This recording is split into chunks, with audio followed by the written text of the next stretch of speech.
Hello, it's archive time again, or if not archive, it's certainly having a play with something that's old to see if it's usable in the modern day. So what I've done is I've taken a 78 RPM record, one that I've already recorded on a Crosley 78 RPM player, and I've now recorded it on my Aiwa using the standard LP stylus and using 45 RPM as the recording speed.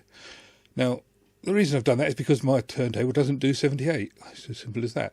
But I wanted to find out whether it was usable and whether Audacity was up to the job and whether it was better than using the Crosley. Well, I'm going to show you the results and you can decide for yourself. Let's get into it. So, okay, well, the first thing I'm going to do is I'm going to show you what I've got on the screen now, which is, there we go. That is the total recording on Mersey Dotes, Dozy Dotes and Little Amsy Divey. And the bottom one is Mersey Dotes, Dozy Dotes, Little Amsy Divey. You can see there is a vast similarity, but due to levels of things, they're not exactly the same. But this bit here, which is highlighted, and this bit here, which is highlighted, are basically the same sort of levels. It's not enough to worry about. But interestingly, what I've done here is this is the raw. The top one is the raw Crosley signal, and it's taken straight out of the Crosley.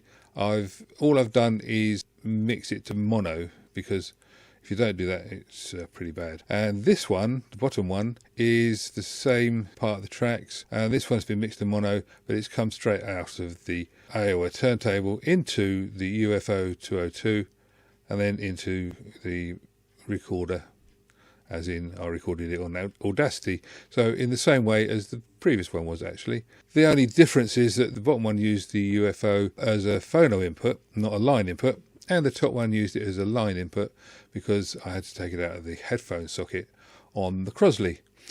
I have done no equalization on the top one. Now, the version of this tune that I put up on the shorts did actually have equalization added to try and make it sound better. But on this one I've decided not to bother because it wouldn't be fair. It's worth noting that on the Crosley the output was very brittle, and you have to do an RIAA modification. You have to actually do the RIAA curve on its playback. You then have to try and remove the rumble because there is a heavy rumble, which is emphasised obviously when you do the RIAA curve because that's boosting the bass. And the only reason you have to do that is because the Crosley is so badly designed, because the Crosley works on the fact that it's got really bad speakers, and if it feeds it a bad signal, the two bads cancel out and it doesn't sound too bad in the room. However, when you feed it out to your system, it sounds really brittle and it's not very good. So that's the starting point we're at. Using the Aiwa into the UFO, it's just as it comes.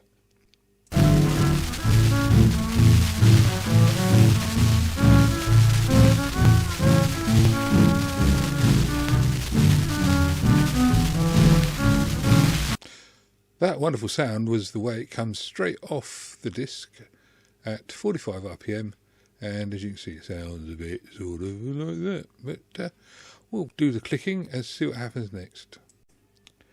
So this is what we've got now as being the signal that's come off the record. So this is it literally. I'll just show you here. Click play and you should be able to hear it. Come on. Satisfying thud as it lands. As you can hear, that is the slow one. So as you can hear, it's pretty naff really because it's slow.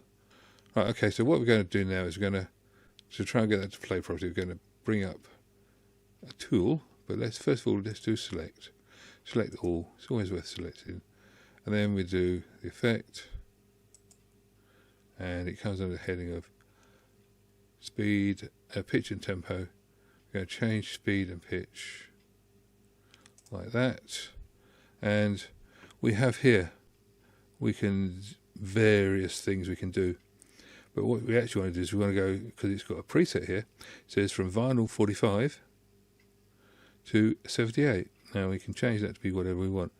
So 78, 78, 33 and a third, whatever. But I want 45 because that's what I recorded at, and I want to play it back as a 78. Again, I can do various things there. So we can change it. You can change it by increments, or you can change it by a whole step. Now, for me, the whole step was the best way. And we've got preview here, so we'll just try clicking on the preview. It's not going to probably do much, but let's have a listen.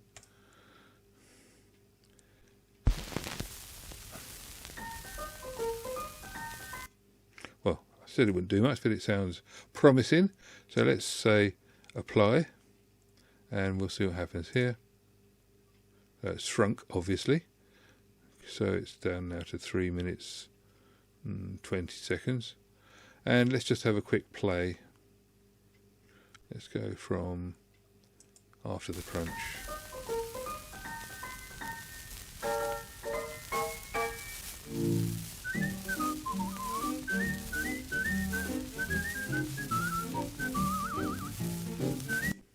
So you can hear that's pretty good. I'm happy with that. You've seen how to do it now, and we'll just put it together. One thing I'm aware of this is that this is not the best record that I could have used, but it's copyright friendly. So, and also it proves, I mean, these records were looked after by the person I got them from, but it proves that they either don't age necessarily that well, or they just, maybe it was very, very popular.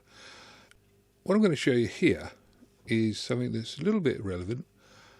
I'm going to select the tail end of this, so I'm going to select that bit there and bring up an analysis. So this is from the Aiwa turntable, and we do the analysis, bring up the plot spectrum thing, and this is what we see.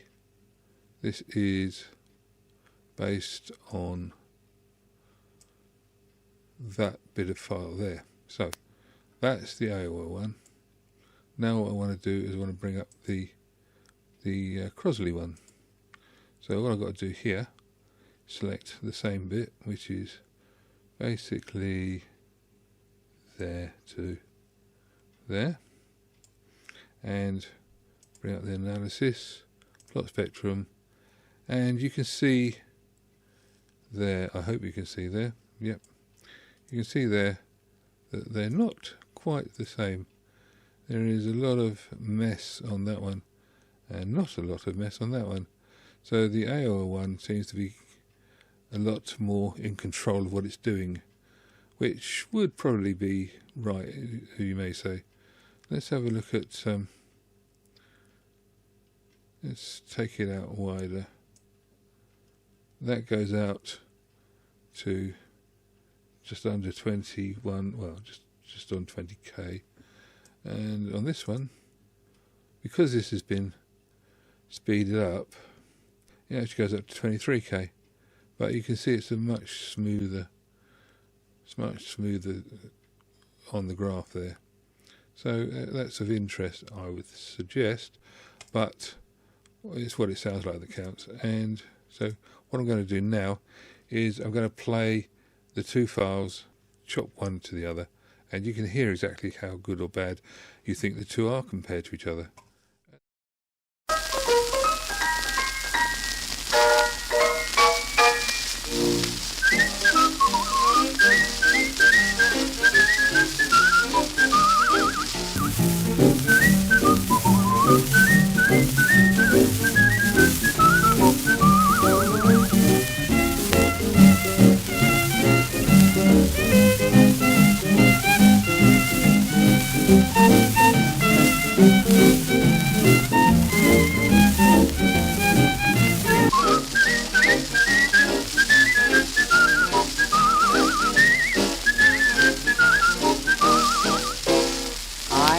Ditty, nutty as a fruitcake, goofy as a goon, and silly like a loon. Some call it pretty, others call it crazy, but they all sing this tune.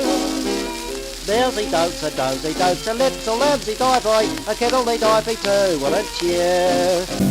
There's a dotes, a dozy dotes, a little lambsy die-boy, a kiddly divey too, what a cheer. If the words sound queer and funny to your ear, a little bit jumbled and jivey, sing mousey oops and dozy oops and little lambs divey.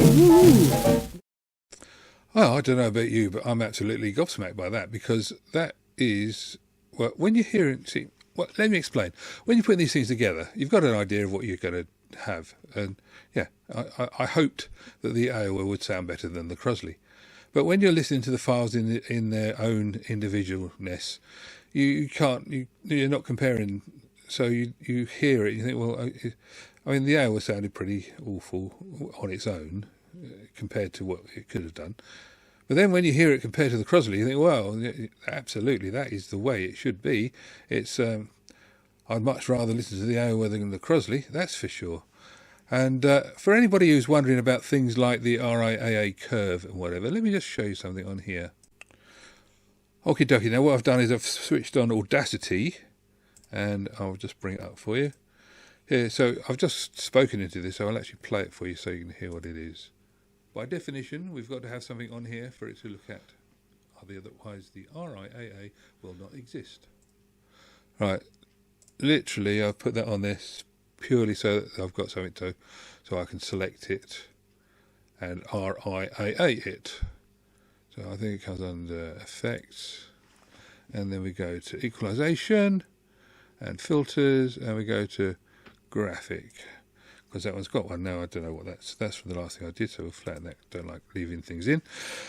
However, let's go to Presets and Settings, and then you'll find here it says Factory Presets, and then we find here we've got RIAA. Boom. So this is what the guys have set up at Audacity, and so I have no reason to believe it's incorrect. I have looked this up on various other things, and it looks the same. So if you were noticing when we did the comparison, let me just bring this up on here again.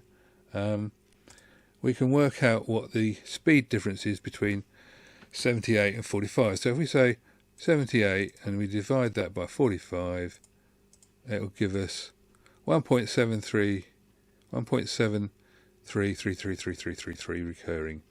Okay, so that's the difference between a 78 and a 45. 73% faster. All we've got to do now is say, right, okay, RIAA, if it was a 1K signal that was being played by the record player, it's going to be processed as a 1K signal, but it's actually a 1.73K signal. Well, funnily enough, 1.6 is close enough. And that is minus 1.6 dB, and that is 0 dB at 1K. So therefore, we're only talking about minus 1.6 dB difference on it, which is not enough to worry about. And if we go up to something more significant, we go for 2K, which is going to be sort of 3.15. So it's almost there. It's 5 dB difference, minus 5 dB difference, which is not a lot. It means it's going to be fractionally brighter than it would otherwise have been, but then with 78s, really, you need all the help you can get. But effectively, it makes no difference that you can't alter with the normal tone control. So I don't believe that's the problem. And I actually haven't done any of that. What you're hearing on here is the pure signal straight off the record, in through the UFO and onto the recorder. So from that point of view, what you're hearing is what you're getting, and I don't see a problem with it. But you could always, if you want to, post-produce in Audacity and produce the results spot on by giving a little bit of boost here and there. But on the other hand, you have to remember that the actual program that you're recording, in this case a 78 record, is only as good as it is, and they weren't exactly hi-fi to start with. The Crosley, as a point of interest, I think it specifies 12 kilohertz as being the output on records from its pickup. 12 kilohertz. That's not enough to worry about. It's not going to be. I think the records, if you've got a vinyl rather than a shellac pressing on 78, obviously it could be truly hi-fi. But if you're playing a shellac, you're not going to get much of that. And you can also see that using the Aiwa, you're going to get, because this is one of the benefits, even if you'd be better off, possibly, I'm not going to bother doing it this time, but maybe I'll do it another time. If this Crosley could only produce 12 kilohertz, If you played at 33 and then did the Audacity thing, you would be able to pull the higher frequencies off the record. It may well be, maybe this is an idea for another video. Put comments down below if you think it might be worth doing. It could well be that if you played the Crosley at 45 instead of 78, you would actually get more fidelity because of the fact that it's frequency limited, and would sound better at the end of digitalising it anyway. So maybe that's the way to go. If you've got one of these Crosley things and you don't have anything else, maybe that's the way to go. Anyway, I think that's about it now. So if you've got any comments, please put them down below. If you think you've got any value out of this video, then please subscribe. I'm trying to get the channel figures up, obviously, because I want more people to be able to benefit from this. If you think you've got friends or anything who would be able to benefit from a simpler explanation than all the faff that people go into, then point them in my direction. And if you think you've got anything that you can contribute, if you think I've got anything wrong, put it in the comments and I'll gladly have a discussion with you about it, and I will take on all ideas that are proven to be worthwhile to take on. I can't put it fairer than that, can I? So keep it safe. It's that sort of, we're getting into this festive season, so carry on, enjoy yourself, people. Have a nice time, keep safe, and I wish the world peace, because at the moment it's not doing that well. Thank you very much. Catch you another time. Bye bye.